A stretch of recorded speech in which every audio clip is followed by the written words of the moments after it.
So அப்போ அபிமன்யுடைய காலம், அதாவது அபிமன்யு இந்த உலகத்தில் இருக்கிற வரைக்கும் கலிபுருஷனால வந்துட்டு ஒரு செழித்து வளர்ந்து கலியை வந்துட்டு எல்லா இடங்களிலும் பரப்புவதற்கான அந்த வாய்ப்பு, ஒரு ஆப்பர்ச்சுனிட்டி அவனுக்கு கிடைக்கல.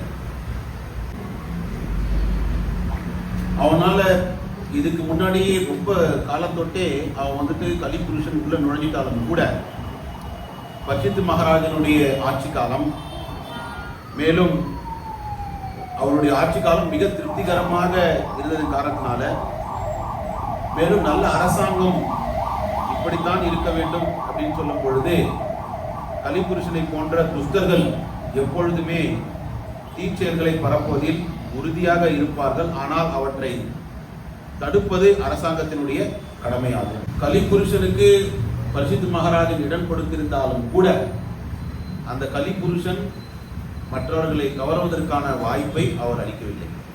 உதாரணத்திற்கு குடிமக்கள் எல்லோருமே வந்துட்டு குடிக்கலாம் அப்படின்னு ஒரு ப்ரிவிலேஜும் கொடுத்துட்டு எல்லா டாஸ்மாக் கடையில இன்னைக்கு நைட்டே மூடிட்டாங்கன்னா காலையில் என்ன பண்ணுவாங்க எல்லாருமே? அப்போ குடிக்கிறதுக்கான வாய்ப்பு இருந்தாலும் கூட, குடிக்கிறதுக்கான அனுமதி இருந்தாலும் கூட குடிப்பதற்கான வாய்ப்பு இல்லை. அது போல அவர் கலியை வந்துட்டு அனுமதிச்சிருந்தார். ஆனா கலி வந்துட்டு பரவதற்கான அல்லது கலி கவர்வதற்கான வாய்ப்பை ஏற்படுத்தி கொடுக்கல. ஆனா இந்த கலி புருஷன் இருக்கானே, பரம புருஷ பகவான் ஸ்ரீ கிருஷ்ணர் இந்த பூமியை விட்டு சென்ற அதே நாளில் அக்கணமே எல்லா அதர்மச்சரியம் தூண்டும் கலி புருஷன் இவ்வுலகில் பிரவேசித்தான். அப்ப பரம புருஷருடன் அவருடைய புனித நாமம், இயல்புகள் போன்றவை எல்லா வகையிலையும் ஒத்திருப்பதாக காணப்படுகின்றது. எவ்வாறு பகவான் ஸ்ரீ கிருஷ்ணர் இந்த உலகில் இருக்கும் பொழுது கலி பிரவேசிக்க முடியவில்லையோ, அது போன்றே பகவானுடைய திருநாமமும் பகவானை ஒத்திருப்பதால் எங்கெல்லாம் பகவானுடைய திருநாமம் பாடுவதற்கான வாய்ப்பு ஏற்படுத்தி கொண்டிருக்கப்படுகின்றதோ அந்த இடங்களில் கலிபுருஷன் நுழைவதில்லை. உதாரணத்துக்கு நம்ம வெவ்வேறு விஷயங்களை, கதைகளையோ பாடல்களையோ கேட்பதற்கு பதிலாக பகவானுடைய திருநாமத்தை வந்துட்டு கேட்கும் பொழுது நாம் கலியிலிருந்து தப்பிப்பதற்கான வாய்ப்பானது கிடைக்கின்றது.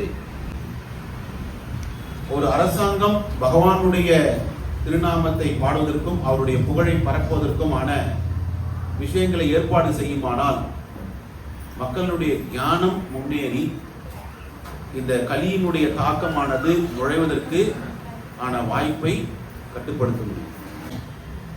அப்ப யாரெல்லாம் வந்துட்டு லஞ்சம், ஊழல், விளையாட்டு எல்லாவற்றையும் வெளியேற்ற வேண்டும் என்று விருப்பம் உள்ள தலைமை நிர்வாகிகள் அதில் வெற்றி அடைவார்கள். இது போல செஞ்சா வெற்றி அடைவார்கள். அப்ப எந்த விஷயமே பகவானுடைய பக்தி தொண்டில் முறையாக பயன்படுத்தப்படுமே ஆனால் அது எந்த விதத்திலையும் வந்துட்டு கெட்டதாக முடியாது.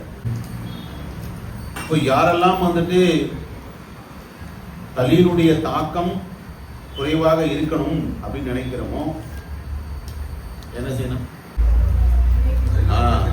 ஹரிநாம சங்கீர்த்தன்.